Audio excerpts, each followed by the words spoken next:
Hello and welcome to Rauta's opinion videos. This time it's just talk, no visuals, no whatsoever. So you can pretty much stash away your phone or whatever device you're using. Here it's just talking. And as a disclaimer, before you even think about it, this is not about NSBM. This is about those other bands which seem to people, or certain people at least, somewhat sketchy, somewhat dangerous and all that stuff. Well, the topic today is how cancel culture actually helped out some bands and, well, events, festivals, gigs and all that stuff with their cancel bullshit. Now, as I was mowing the lawn today earlier when it was warm and I was just listening to Enthroned because I was doing the retrospective video, I was also very, very much like thinking things, mowing the lawn can be such a brains off situation. So my mind always wanders. And I was thinking about this past spring where I've been talking to a lot of bands, both on camera and off camera, about various things, including touring, playing gigs, getting cancelled, and all that stuff. You probably know where I'm going with this rant, if you will. And obviously, I don't even expect you to understand fully what I'm talking about, or even less so agree with me. But it's my case, and I'm trying to make a point here, and I hope you will understand this angle I'm coming from. And if not, it's fine. We can always continue the conversation in Rauta Discord. Anyhow, so as I was mowing the lawn, think about Judas Priest. I was thinking like so many bands have said that they are cancelled in various parts of the world. And then it got me back thinking like that was exactly like 1990s too. There were bands that would cancel for various reasons. And obviously, like I said, it goes beyond the scope of being outright neo-Nazi or whatever. So that is another topic. But today we're not talking about Nazis or getting cancelled because of Nazis. We're talking about bands that are just seem or deemed to be too dangerous or too sketchy or whatever because they have done interesting decisions during their lives. This could be hanging out with wrong kind of people, playing at certain festivals, playing certain country, Israel, come on, or just being obnoxious or weird or misinterpreted through their output and not necessarily so because of lyrics or logos or symbols or whatsoever.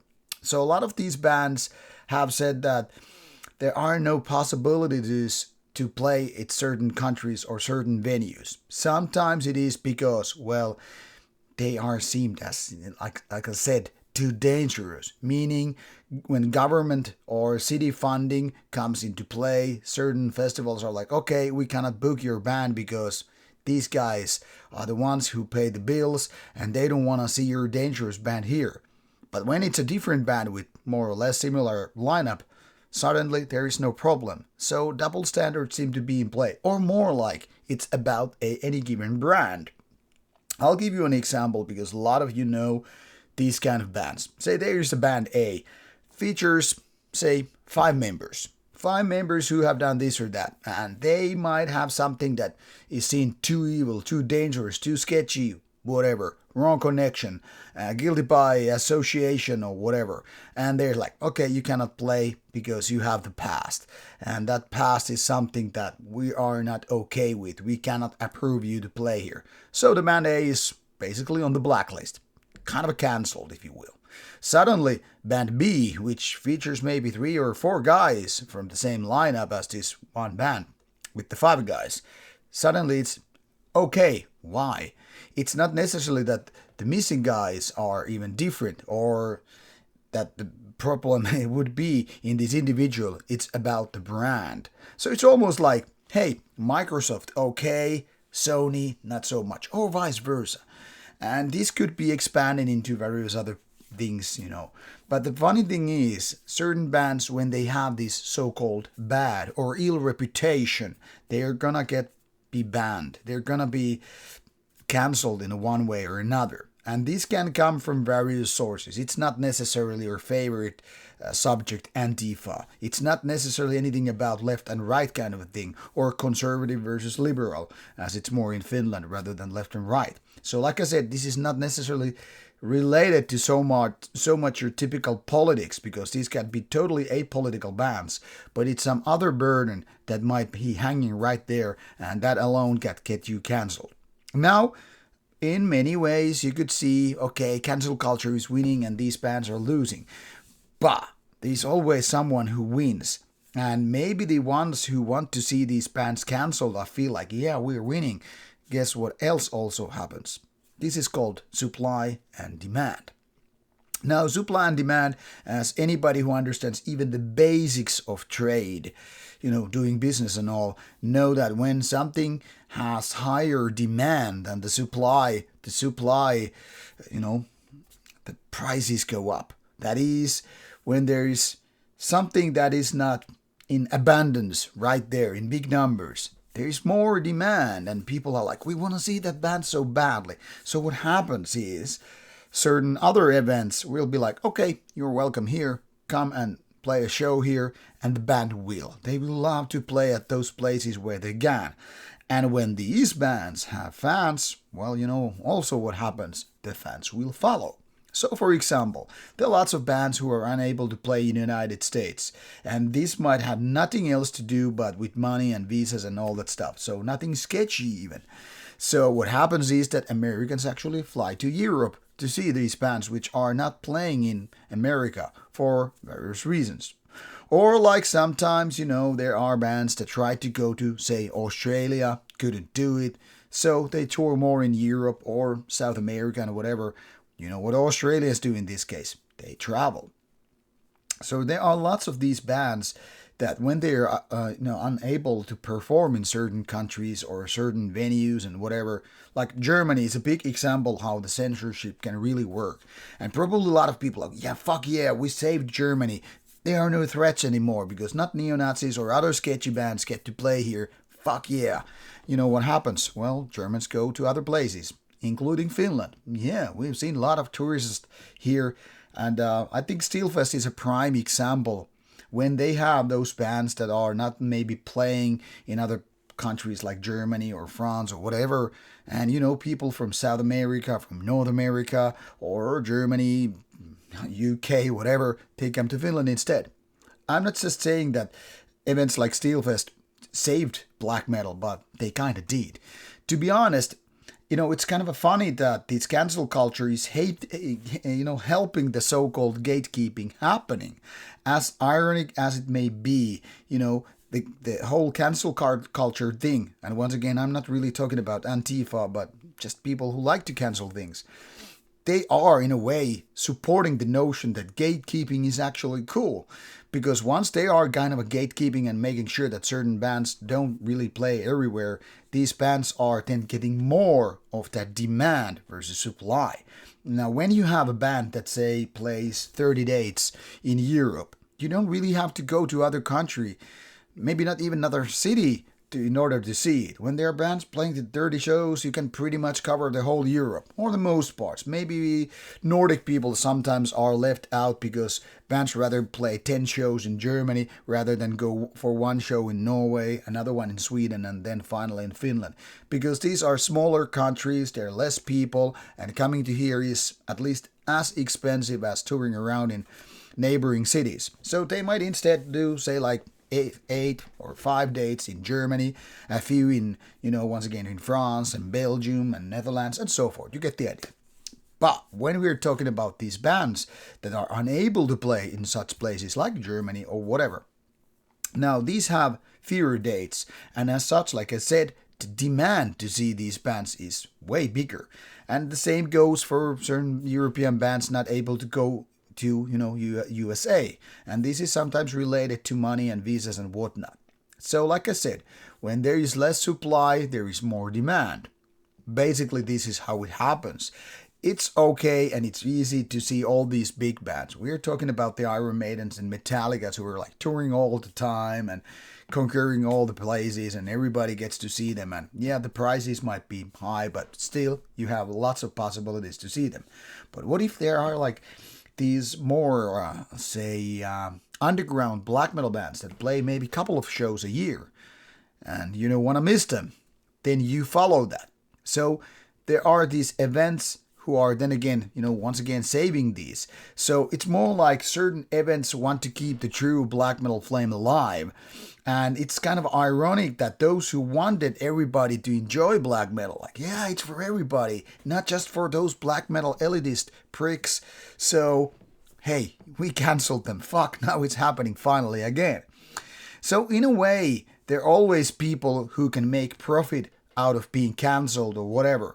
Like, for instance, a few years ago when Talk Tour got cancelled in the United States, and a lot of people like, a bummer, what the fuck, man. And some people were rejoicing, yay, we get to cancel Tolkien, now they cannot play here. You know what happened? The merchandise for Tolkien pretty much skyrocketed. People were supporting the band and buying their merch and albums and whatnot more, even when they couldn't see them, just to support the band. So the band was actually probably making a nice amount of money and getting more underground appreciation and fan base, even though they couldn't play. I mean, it sucks for a band who likes to play, but then again, everybody who plays in a band that gets to do a little bit of touring or whatever kind of also know it's very, very taxing. And sometimes it doesn't really hurt if you have a little bit money coming for the merch and albums without having to do those shows. So there's always this another side of things happening. And when it comes to tourism or tryhards, wannabes, and posers entering the scene, in a way, true black metal scene is just happy that this cancel culture is helping keeping these people out of the true black metal thing. So when black metal is more and more kind of getting the dangerous vibe now because there are these cancelled bands, I think in a way a lot of us, we're actually happy.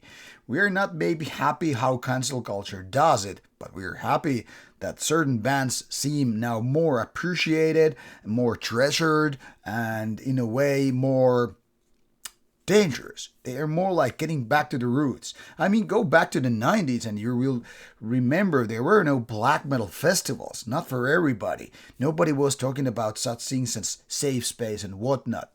Bands were seemed far and few, and when you wanted to see something, some band, even a Norwegian band, when black metal was blooming outside Norway, you were kind of lucky if that happened. I mean, for example, in Finland, it was like as late as, say, 1998, when bands like Gorgoroth came here for the first time, I think, Emperor 1997 and stuff like that. Before that, those bands were basically playing in their home cities or in their respective home countries, and a few shows here and there, maybe the bigger countries. But it wasn't so much given that these would come to, places like Finland. Nowadays, it feels almost like opposite. We get plenty of these dangerous bands where a lot of other countries are like, what the fuck, we're missing out. All we had are these safe black metal bands, which are, headlining Wacken and, hey, is everybody having a good time? Yeah, hope you're liking this song. Can you sing along? And we're like, what the fuck? Black metal is not supposed to be sing-alongs or having good times and all that stuff. So, yeah, it's a kind of ironic, in my opinion, that cancel culture and those who are really keeping the true black metal flame alive are almost like shaking hands. Yeah, black metal finally got back to where it belonged, but now just bigger and with better venues than back in the days. So, as far as I'm concerned, when people are asking like, did black metal die or is it now worse than before, I would say no fucking way. It's kind of a cool that, those certain bands are not playing everywhere. It feels special when they do play and when they come to events such as Steelfest. And but by means, it's not the only one, but it's one of the few ones that is like keeping the mentality alive. Turku Saatanalle from my home city is pretty much the same, but quite a bit smaller. So when these certain bands are not like, for example, welcome into, those bigger festivals like say Inferno or Beyond the Gates in Norway, I mean, it's a shame for Norwegians and fans going to those places because they are great festivals, but they are also kind of missing out for a lot of those great bands that are not allowed to play there, partially because of government funding or city funding or whatever. And when you think when a festival is kind of a, shaking hands with, government or whatever, it's kind of ironic that you need to support from that. This is not to disrespect these certain festivals. On the contrary, I do know that true people and great people are working with these festivals and their hands are probably quite tied with these decisions. They cannot have certain bands even if the organizer wanted to. But like I said, that's when supply and demand once again comes into play. And if gatekeeping is happening because of cancel culture, I'm like, yeah, fuck it, bring it on. So it's kind of a funny that we get to have the best of the best bands without these random, strangers and tourists and wannabes and tryhards. Because those who really come and they're ready to, prove that they are part of this community, I'm just welcoming them because, hey, the more the merrier, right? But it also is kind of a funny that this cancel culture is helping to keep the fake people, the false people out of this thing. And if you have to really ask, what are these people you're talking about? Then you probably don't even know, and you don't probably even belong to this community or tribe or whatever we're talking about. Now, just a random rambling, random opinion how the world is turning, and I gotta say, I think we're pretty much in a very, very nice place these days. So what if certain bands cannot play it everywhere? Black metal was never supposed to be mainstream anyway. So, as far as I'm concerned, black metal is doing very, very, very nice in year 2025. Prove me wrong or go home. Now, off you go and see you with the next opinion coming. Bye-bye.